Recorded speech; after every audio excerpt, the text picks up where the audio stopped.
All right, welcome. Good afternoon. My name is Dinesh Chandrasekhar. I'm part of the product marketing team at CA Technologies. This is a utilities and energy panel. We're going to be talking about adopting smart devices, IoT, and mobility to enhance the customer experience, particularly with utility and energy companies. So joining us on the panel here, we have two customers of CA and a partner. So let me introduce you first, and then we'll go into more details. So we have Neil Hallam. He's the head of mobile channel development at Centrica. And Centrica has been a customer of ours for like 3-4 years now. And if you do not know Centrica, you might have heard of British Gas. You know, they're the same company. We also have Jim Lepianka, and he's the applications and mobile development manager at LGE-KU, Louisiana Gas, Electric, and Kentucky Utilities. And we have our partner with us, Eric Roch. He's the principal architect at Proficient, and he has had tremendous experience in the utilities and energy space. So with that, I welcome you gentlemen to the panel. So thank you so much for joining us. And so why don't we start off with Neil and have a little bit background about Centrica, what they do, and how Neil's role fits into Centrica. So Neil, tell us about. Okay, so Centrica, we're predominantly a utilities company. We own Direct Energy here in the US, which I think is one of the larger utility and home services companies. In the UK, Centrica has British Gas. In Ireland, it's Bord Gosh. There's home services and utilities, and some other divisions as well. So within British Gas, we do business to business, business to consumer, home services, and smart homes as well. So my responsibilities within British Gas are looking after the delivery of applications and information to our engineering workforce. So we've got about 15,000 people working out in the field, and I look after changes to their applications and the mobile devices and most of the workforce management systems that send information to those mobile devices. Fantastic. Thank you, Neil. How about you, Jim? Why don't you tell us about Louisiana Gas and where you fit into that? Thank you. So Louisville Gas and Electric, KU Utilities, Kentucky Utilities. We are primarily a gas and electric producer. We actually do generation, we do transmission, distribution, all the way out to the community. We got about 28,000 miles of electric lines, and then we got 25,000 miles of gas lines. We actually have our own plants where we generate, so we burn coal, actually make steam, turn a fan, and generate energy. So that's our process. We service up to 5 states. We have some people in Virginia, some people in Tennessee, a little bit in Indiana, and we're owned by PPL, Pennsylvania Power and Light. We also own a transmission company in Wales. Fabulous. And your role there? Oh, and I am the manager of mobility and .NET. So my team, we actually build the mobile apps for our entire company. Fantastic. Thank you, Jim. And Eric, tell us about Proficient. I know we are a long-time partner, but it'll be good to understand, your focus areas. I know that you're not just a utilities expert, but you focus on multiple industry verticals as well. So tell us more about that. Sure. So actually, Proficient's a digital transformation consulting firm. We have about 3,000 consultants. We do focus on strategic consulting, strategy, creative and customer experience, and then also technology implementation, which is why we're here. We are a CA partner, and we do focus on the API management and service virtualization. And I can tell you about myself. Absolutely, please do. So I'm a principal architect with Proficient. I lead a group called IT Modernization, and that group, we focus on integration, which is I've been doing for the last 15 years or so, including APIs, obviously. And then also cloud and DevOps is within the group. Thank you. Thank you so much, Eric. So what I want to do now is set some context here in terms of how our customers are actually using CA API management in this particular scenario, in their particular companies. And then we'll get into details about how their future vision is progressing in terms of digital transformation, how they are using these kinds of tools and technologies to elaborate on that. So Neil, we'll start off with you. Tell us about how Centrica uses CA API management. What are some of the transformation initiatives that you've adopted, and tell us a little bit about that. Sure. So at the moment, we're predominantly using the CA API management for communication out with our field workforce. So we've got some other use cases as well, but that's, I guess, the hook that we use to implement the solution and to embed it so we can then build out on top of it. So we're using it to manage our job details going out to 2 or 3 of our different workforces. We've used it with some other architecture sitting underneath to enable us to give a single view of a customer to our field workforce and also out to third parties as well. So it's not just an internal use cases that we have, but we're reusing the APIs with different third parties. We're using it for some authentication as well, so wrapping security around things, making sure we can get data from our back-end systems out to a device securely. And we're also using it, linking it into our Active Directory and Identity and Access Management system, so it's becoming a core part of our security setup within the company. Fabulous. I mean, but can you also tell us about who your go-to consumers are? Like, you build out these apps, you talk about security, you talk about, third-party applications or third-party partners that are consuming it. So who are your typical consumers of these applications, who are using them? Okay, so at the moment, the consumers are internal. Are predominantly internal, so it's our field workforce, so there's 15,000 guys there. We're working closely with different business units to define how we deliver out to those guys. The third parties in this particular example would be an insurance company. So we partner with an insurance company. So if a consumer logs on to their website and they're matched as a British Gas customer, they get a discount on their insurance. So we're sending information out through the gateway to a third party website there. Okay. And also, again, for our employees who aren't for field engineers and the rest of our employees, we're using the API Gateway to help manage the security around our HR systems. So we used to have in-house HR systems, it's now software as a service, and the API Gateway has become a core part of managing the security around that. So I can now manage my team, or see my team's details, manage my team's details, and manage my details on my personal mobile device, on my home PC, all down to the use of the API Gateway with that. How large is your team in terms of managing this? So for the gateway itself, we have 3 people managing and configuring the gateway. There's another 2 or 3 people who are perhaps managing logic at different layers within the architecture. And then we have a senior manager sitting on top of them and a scrum master making sure that we're coordinated in the work we're doing. So that's the size of the API Gateway team. Then behind that, there's a number of other teams involved. So we have a data team that's feeding information towards the APIs. We have development teams that are building the mobile applications, sort of outside of that and consuming the APIs. But the core teams, it's 7 or 8 people keeping the gateway there, building on top of it, configuring it, managing it, upgrading it. Fabulous, thank you. Yep. 15,000 field workers, I mean, that's quite something. So we need to understand a little bit more about the implementation. We'll come to that a little later. Okay. Yeah. So Jim, why don't you tell us about how LGE uses CAAP management, and give us a little broad stroke about the use cases there. Okay. So we primarily use ours so we can do things, so we have security, we have aggregation and integration.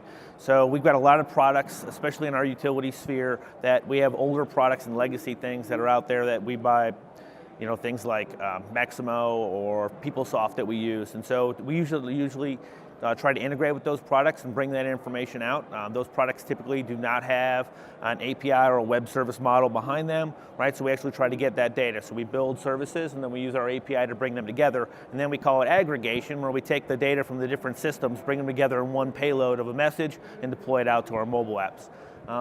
We do a lot with GIS, so we're pulling tons of GIS information in, obviously with millions and millions of assets, right? Knowing where things are, how long they've been in service, what the last date was somebody inspected it is very important for us. So we use the API Gateway to pull all that information for us. And security, obviously we use all of our people, we've got about 5,500 people as well that are doing all this different work, and then they're not all employees. We have a large base of contractors, so we have 1,500 contractors companies that come in using OAuth and validate, so that way they can do things like time entry for their people to make sure they get paid. And then we have an API from that actually pushes off to Oracle, so that way we cut them a PO. Awesome. So how long have you had the CAAP Gateway? 8 months. That's phenomenal. Again, it's an important statistic to consider. Within 8 months, you've been able to accomplish so much, and that's something remarkable. Yeah, so I was here last year and then did some demos and saw it in action, and then we did our contract in January and started getting it built in February. Fabulous. Thank you, Jim. And just so we can kind of draw some comparisons, how large is your team? My team is 18 people right now. The people that I have actually working on the gateway are 3, and they do it part-time. They're developers. Okay, fantastic. Thank you. So I want to kind of kick it a little broader and I ask Eric this question. The utility space is kind of a transformational space because we've been talking about smart grids for quite some time now, and it hasn't quite arrived yet. We've been talking about it, but it is evolving. Companies are trying to adopt it. But it is always something that is a goal that is still not achieved yet. So with that said, I want to ask Eric, what is it that you see in terms of industry trends? How are utility companies looking at the various graphs that are going up? What are some of the hype trends that are going out there? And where do you see this cycle going in terms of this particular industry vertical? So tell us about it. Sure.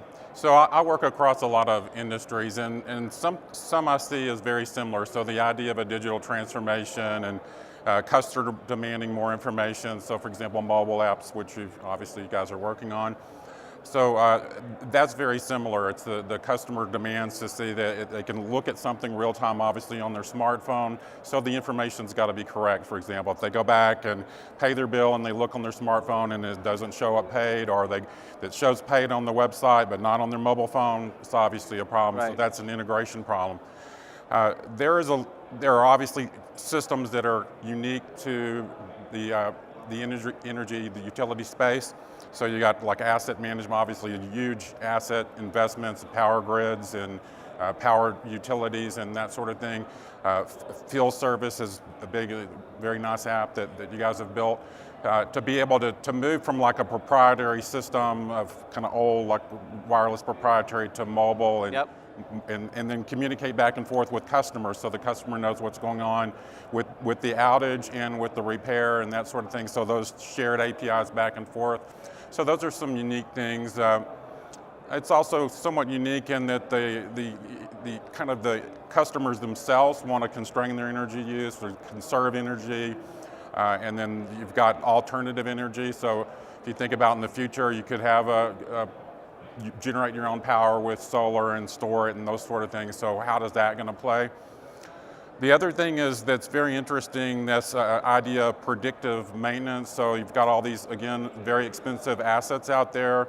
And then for many years, of course, it really predates the idea of Internet of Things. So you had monitors and sensors, really all on these power plants and Yep. big control panels that you just had people monitoring, and now you're going more into real time and the ability to collect that data and to do predictive analytics on it and make decisions. So look, how long has this turbine been running? Is it, because you take the turbine down, obviously it's very expensive to take it down, spin it back up. Does it really need to? How many hours did it run? Those things. So while it's kind of been around a long time, the idea of collecting, and I saw your architecture diagram, it's very putting things on the cloud, putting big data on the cloud, so be able to look at all that data and predict it. So that's different, and that's kind of the more modern Internet of Things, and of course the build out of smart grid and automated meter reading and all that is very much the flavor of Internet of Things.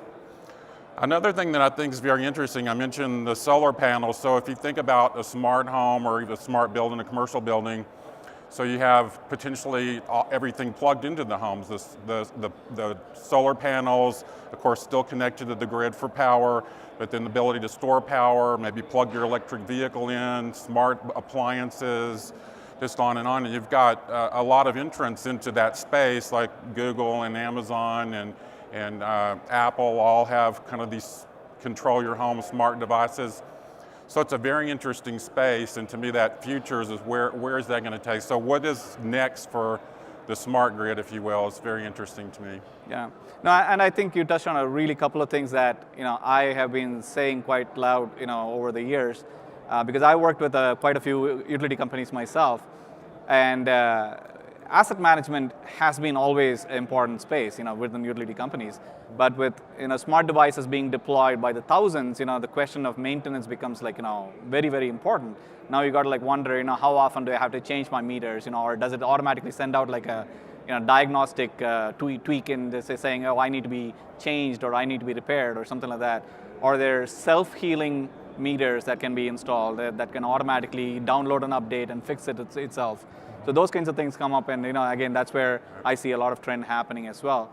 And of course, monitoring is another space, outage monitoring and all that, which you touched upon, when a predictive monitoring capability, where now these smart devices can now send out these sensors, and you have big data kind of analysis that you're doing on that, and you're now able to say, this particular sector is probably going to go down. I need to get my act together on that. So right, both alerts and then also usage-based. So if you look at a maintenance schedule that might be time-based, well, if it's not used as much, then you can extend the time, and those are the kind of things that can save money and prevent outages. Fabulous, fabulous. So I guess there's things that we're learning in the UK around the smart meters and data. So data is becoming more and more important to us, being able to reuse it and publish it. And we're finding different use cases just by being able to collate the data. So you talked a little bit about meters and self-healing meters. So whilst we are putting in meters that we can update and we can manage, we can correct remotely, but I guess the volume of doing that. So previously, when a meter's been on the wall and the dumb meter, you send an engineer around and you can kind of manage the jobs, and dumb meters don't go wrong very often. With a smart meter, we've suddenly got huge volumes that we're trying to manage, and being able to manage the data behind that, being able to distribute the data and get updates out to the meters and other devices, that's becoming more important for us as a company. So it's not necessarily so much the core systems that we have, but it's moving more and more towards a digital age with the physical components. So cool. Rick, I have a quick question for you. Are you looking at any process automation behind that data? So like an alert or something kicks off, then you kick off a business process that's automated that might then consume APIs. Are you doing that sort of work as well? Very, very much so. So we've got monitoring and alerting across a number of different things. We are just moving into a new phase of smart metering in the UK, where some of the alerting will be centrally controlled, so it'll be outside of the utility companies. But for the smart meters that we have on the walls at the moment, absolutely, we've got automated alerting, updates happening. And whilst that's really good, because of the volume, there's always going to be a few meters which don't actually get the updates, and it's maybe managing those that becomes important as well. So with the old meters, it's not so much API driven. We've got different communication methods, but it boils down to the same thing. It's managing a large number of semi-intelligent objects, which is something that we've not really had to do before as a utility company.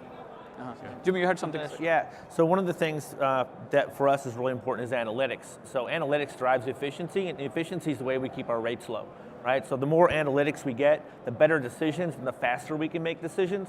So, as Eric was saying, they call it heat rate. So you find out your heat rate. It's kind of like your miles per gallon of a plant, right? And that's really what that is. It's how much coal can I burn to get X amount of electricity, and every unit's different, right? Just like every car is different.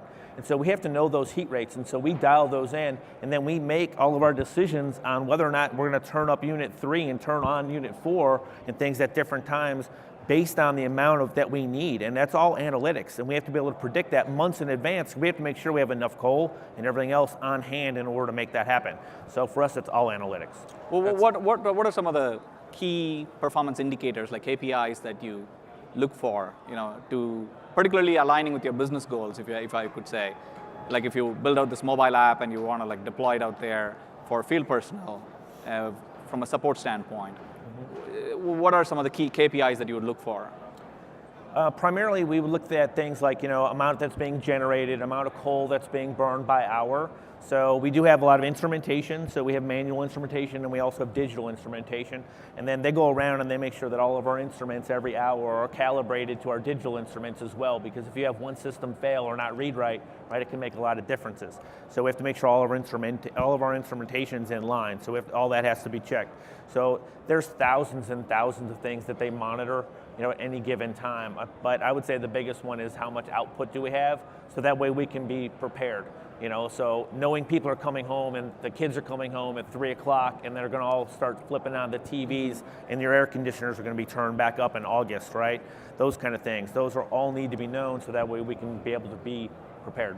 So, sorry, go ahead. So I think that's absolutely accurate and spot on, but I think we're also opening up potential for slightly more than that. So where we have the APIs flowing left, right and centre, more and more data coming in, we're able to analyse it in a slightly different way now. To start seeing if we can see patterns and things. So for smart meters, we can look at the readings we're getting, if we're missing readings, the feedback that we're getting, and maybe starting to predict, is the meter going to break, is it going down? And starting to use the big data just to say, can we say this is going to happen next year, X, Y, Z, and put plans in place to address that. So I think the modern world's sort of opening us up to be more predictive.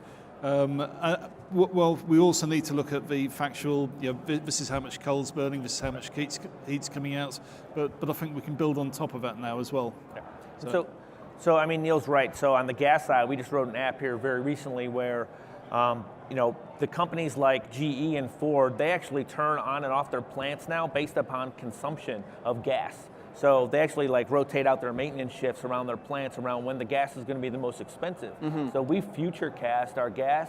So when we're buying it, so we actually wrote a system where they come in and they enter how much gas they need, and then based on the pricing that they can get at the time, they can then plan ahead 6-8 months out for they're going to turn this plant off and then recondition and do their maintenance on it because at high peak time.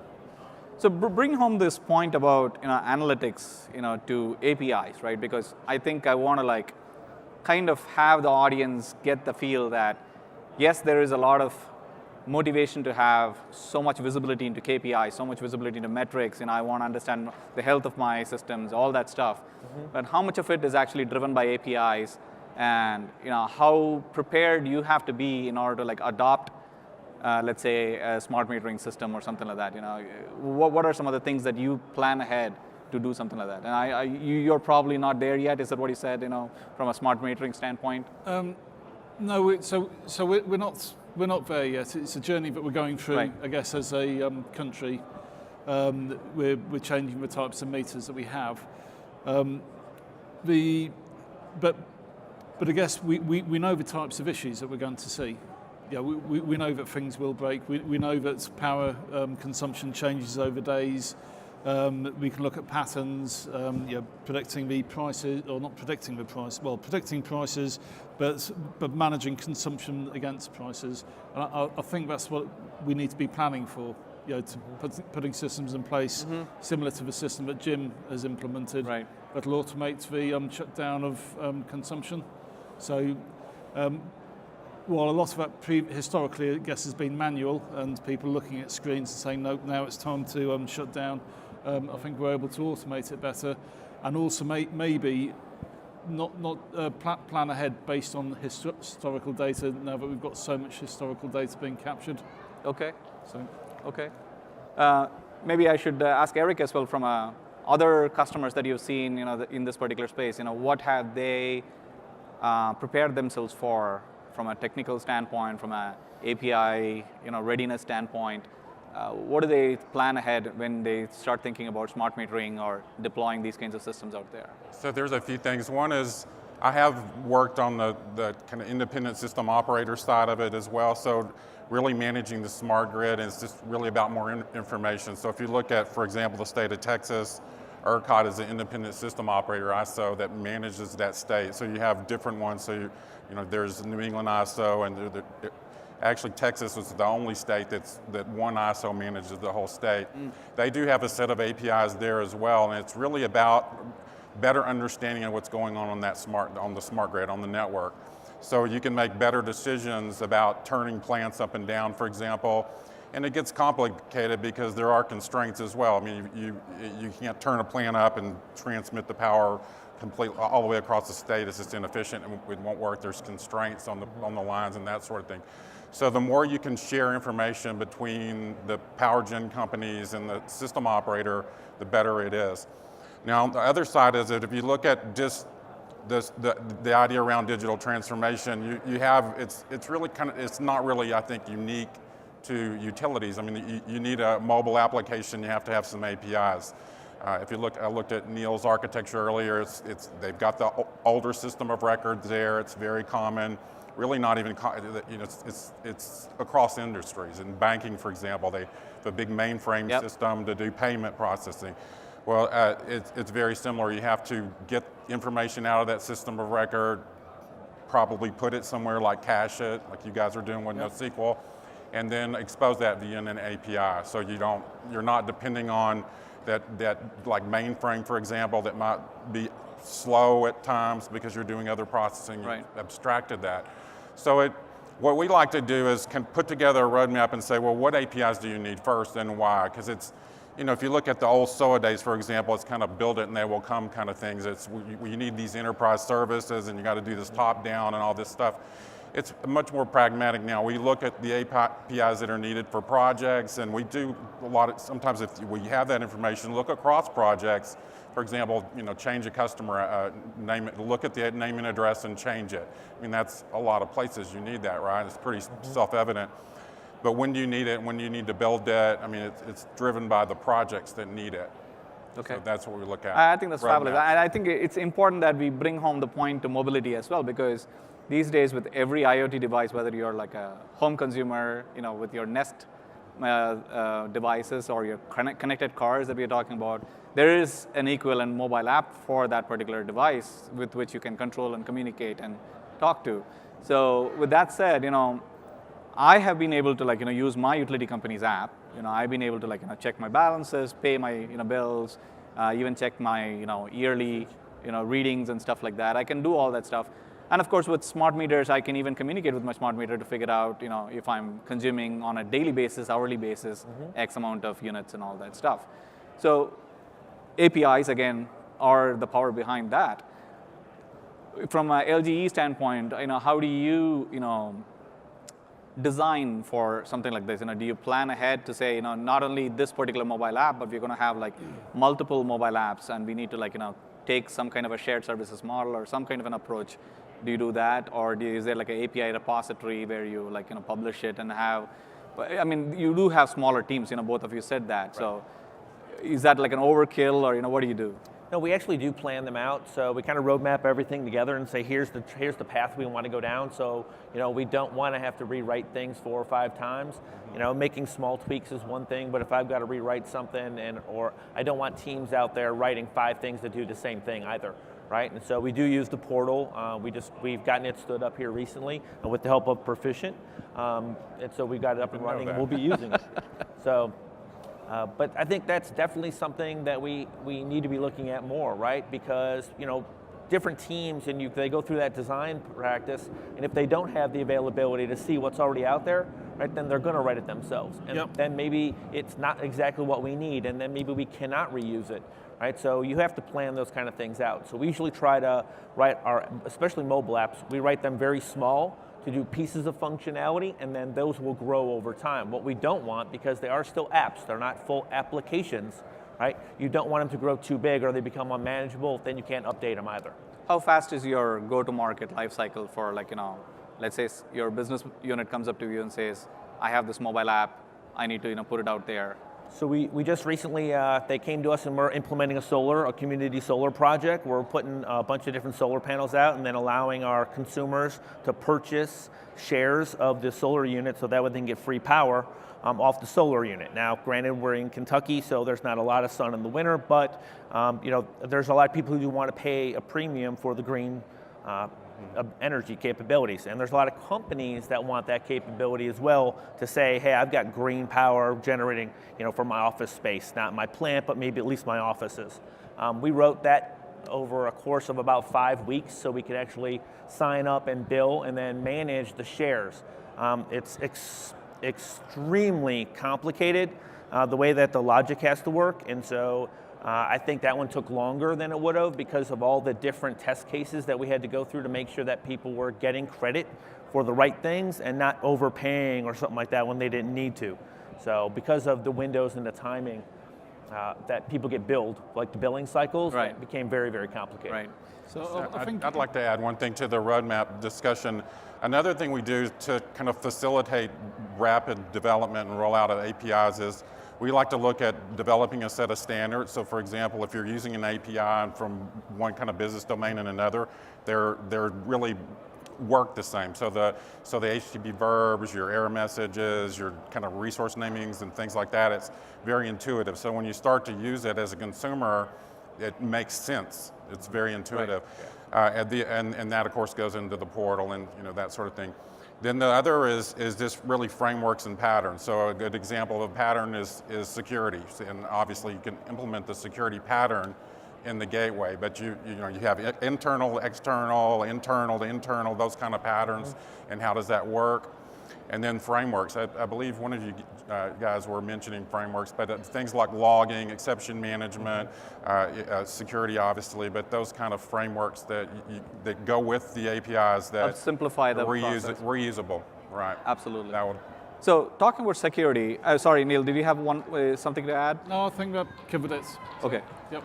So talking about security, I also want to ask if you have any public-facing APIs. Most of it is like internal development, as you said, but given that utility companies are trying to expose it out to maybe partners that they work with, either from reading meters or reading usage or customer data that is shareable that you want to work with your partners.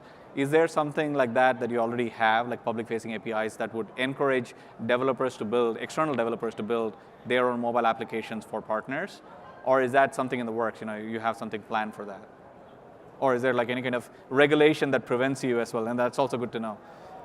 We do. So one of the things we've done is we built an external API. So we've got about 1,500 different contracting companies for things like vegetation management, the people who dig the actual hose for the gas lines, all those kind of things. They're all contractors, not employees. So we got about 1,500 companies, and then all of our time management for those contractors are done by the actual vendors themselves. So they say Bob came in and he dug this ditch to put in the gas and we're billing you for 8 hours. That's put in, it goes through a workflow system for us. And then from that workflow system, it automatically pays them out of Oracle. So we don't have to ever go through the manual process. That all used to be spreadsheets and Access databases in the past. And so we rewrote all that using APIs. And we use OAuth. So all the different teams from those vendors just come in using OAuth. Fabulous, thank you. So again, we have built the APIs that are available for third parties to use and consume. We're not necessarily publishing them at the moment. So it's I guess a journey that we're going on and just learning or feeling our way through it. So okay. the APIs are there, they're available, but we don't have third parties developing on top of the APIs in my area today. Okay. But we will get there. We'll get there. It will be happening. But I wanted to come back to that question earlier, as I said. One of the things that you mentioned was about the 15,000 field personnel out there. So how do you manage security, or what are the things that you think about security when you deploy that? Mobile applications. We're not talking about IoT and all that. We're just talking about plain old mobile applications. You're deploying it out there, and these are leveraging APIs and that go inside the enterprise. So, what are the things that you think about when you put in the gateway? Like, what do you configure? What are the things that you need to plan for? So, I guess we start off by actually looking at the security on the device itself. So maybe outside of the APIs, but are we managing it? Are we restricting what else can be loaded onto it? Is the database on the device secure? So we do an awful lot of work there. Okay. And then with the API management, it's about getting the information in a secure manner across the network to the devices. So we have on-domain devices and off-domain devices. So on domain, I guess we have our network security wrapped around it, in addition to the security we add on with certificates from the gateway. Off-domain devices, I guess we don't trust as much because we're not controlling and maintaining the device so well. So we have additional security wrapped around that to make sure that the information is getting to the device securely, and then can't be taken off the device, or where we can make sure that it can't be taken off that device. And for the app itself, do you use like a push model for updates and stuff to all the devices out there, or is there like a pull model that they have to update it on their own? So it's a little bit of a mix. So we've got we have iOS, Windows. We don't have many Android devices, and we manage and maintain them in a different manner. So we like to push updates out to the devices, but on some occasions it is pulling updates. So again, we've got different techniques and alerts for pushing the updates out, and wash up processes for where the update's not been successful. So it's quite labour intensive doing that, but I guess we're managing quite a large number of devices where an engineer's got a mobile laptop or tablet, maybe a smartphone as well. So it's thousands and thousands of devices that we're trying to keep up to date and secure, and track them as well. Awesome. What would you do? So I think we do it a little bit different. So we have an internal app store, and then our critical apps we do push, right? So when there's an update, we do make sure we push them because they're critical. Yep. All of our other apps, the users have to go to the store. So usually like on our internet page or something like that, it'll say, hey, this new version of this app is out here. We just make sure that they're always able to be backwards compatible, right? And so then they just go out to the store and grab it if they need that functionality. I mean, we've got users who haven't updated for a couple of versions, but they don't need it, right? So, I mean, that's really up to the user. As far as security on the physical devices, we do certificates at the device and at the app level, and then we have a certificate tied to the user. So all three of those have to be in place for our users to get into the store, to know who they are and know what they're consuming. And we make sure that over a micro VPN, right, that we check all three of those certificates to make sure that the user is even allowed to use that app, or that device is our device, right? And then what data they're actually allowed to see. So we'll check that cert. Right? So as an example, say a PeopleSoft one, we'll check that cert, and you made a request in a PeopleSoft, then you're not allowed to see salary, so we don't provide that back out. Cool. Yeah, so I think the approach of your app store is really good. So we do push the apps out. We have an app store as well, but if an individual is actually choosing to go and download it, they're more likely to use it. Right. Where I guess I'm left with a problem sometimes where we've pushed apps out to devices and I don't necessarily really know if the engineer wants it or not. So we may be putting effort into managing and controlling the status of the app where we don't need to. So I do think that's a good way. And that is a nice thing for us, so we're able to see how many people have downloaded it, right? So we're able to see that, but through our app instrumentation, we're also able to see how many logins we have for each device. We got one app, we actually thought about it. It's very, very small. It does very little. But we thought about it one day at lunch. We came back that afternoon. We actually built it and put it out there, and it gets used 1,800 unique times per month. Okay. Real quickly, how do you handle scalability? Just you two, and then I have a big question for Eric, so I want to have some time for that. Scalability in the context of? In the context of like, spikes, let's say, there's an outage happening, and there are people calling in, suddenly there's like a surge of, calls coming into your support center, that's again one thing. Or maybe there's like a whole lot of usage happening because of a particular event or something like that. How do you manage something like that in terms of API calls? How do you manage that on a gateway scalability standpoint? Okay, so for surge in use or an outage where people are calling in, we've got fairly standard processes for looking at that. So we're a large company. We follow standard ITIL practice, or I guess what I would call standard ITIL practices. So we have the right teams in place to jump on that and to communicate out to users what the likely issues are, the next updates, to set expectations. Scalability on the gateway, so we do closely monitor that, and we have alerts in place, and we can see where it's going, and again we have a team of people ready to look at that and to see why it's happening. So we don't necessarily plan for spikes. We haven't necessarily seen any spikes that we've caused ourselves. But when we do see a spike, we investigate why it's happening. We have seen some patterns where it's happening at the same time of day or same day of the week. We go down and investigate that, rule things out. We get a fair amount of information in our log aggregation tool Gotcha. that allows us to sort of dig into things. But it is, I guess, more reactive than it could be. So it's fine, it works for us. We haven't, we haven't got a problem that we're trying to resolve. But our log aggregation tool just gives us what we need across the gateway and all the other components that we have in the architecture. Do you have a predictable amount of traffic, transactions, volume? We do. So some of the things we do is utilities are very, very conservative. And so this idea of, I'll just dynamically start creating VMs to handle my data flow when there's a spike or there's an outage, right?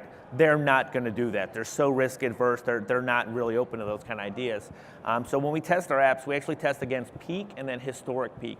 And so peak is our normal, this is what we see on a normal average traffic load for our users and our consumers. But then our historic peak is actually the ice storm from like 2004 when it was like, I believe it was like 18,000 times more calls during that 7-day period than we ever had. And so we actually have that where we can play that back through a set of scripts through our system and then load that and see it and make sure that the system is scaled so it can handle another ice storm. Perfect. That's how we do it now. Perfect. Well, before we open up for Q&A, I just want to ask you, Eric, from a closing standpoint, what is a game changer that is happening in this particular industry? Like solar, alternate energy, do you see any of that kind of changing the game in terms of the industry trend, as well as how utility companies, the IT departments particularly, need to plan and look for that kind of a trend happening? I do. It's the digital transformation, which we've talked about several times, but I do think the thread around the utilities is that customers wanting to cut back demand, generate their own power, alternative power sources. There's the government regulatory, which who knows now? Trump's president, so who really knows? Let's not get into politics. But so there's that aspect of it, and this the customer demand. So what I like, you mentioned security. I want to revisit that for a minute because I do a lot of audits, and security around APIs is often really bad. So if you think about an API, it is a conduit into the application. It's not controlled like a user interface. So your user interface, you really just put on the screen what you want them to see. Or an API, you often expose a lot of information. You expose the methods and the underlying data formats of that application. So you can look at that API and really understand what that system's doing, which is perfect for a hacker, right? And when I do these audits, I see a lot of times people, well, that API, that's just for our project team. Well, anybody can hit it, and it's not secure. And by the way, it's exposing, patient data or regulated information or something that you shouldn't expose. And in fact, you're in non-compliance with regulations and things like that. So those kind of things need to be secured, and that's a great use case for the gateway, is to secure it, lock it down, apply those policies to it. The other thing about capacity is the throttling control. I mean, if you look at your peak capacity when you were talking about is set that throttle where you won't overrun those systems and crash them, basically. The conservative approach, as you said. Yeah. That's great. Well, thank you. Let's open it up for questions, Q&A. If anybody has any questions, please come up to the mic and ask the panelists any questions. We'll be happy to take that. Well, questions.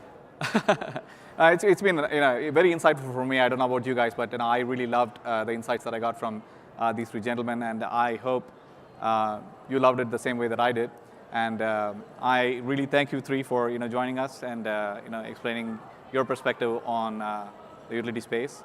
Appreciate it, and let's all have a wonderful evening. Thank you. Great. Thank you. Thank you, Dinesh.